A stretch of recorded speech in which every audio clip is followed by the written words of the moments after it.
Hi, I'm Peter Llewellyn with CreativeOnlineSchool.com. In this session, I will be explaining how to use the HueSaturation menu in Photoshop. Step 1. Open Photoshop if you haven't already. Now, locate the image you'd like to alter. Step 2. Navigate to the far right of your screen and select the Adjustments tab. Step 3. Now select Hue/Saturation. Step 4. This will bring up a HueSaturation menu. Step 5.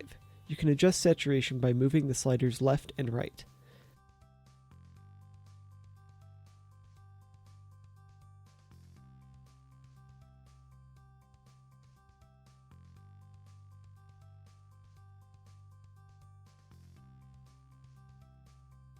Step 6. All done. We now have a finished image.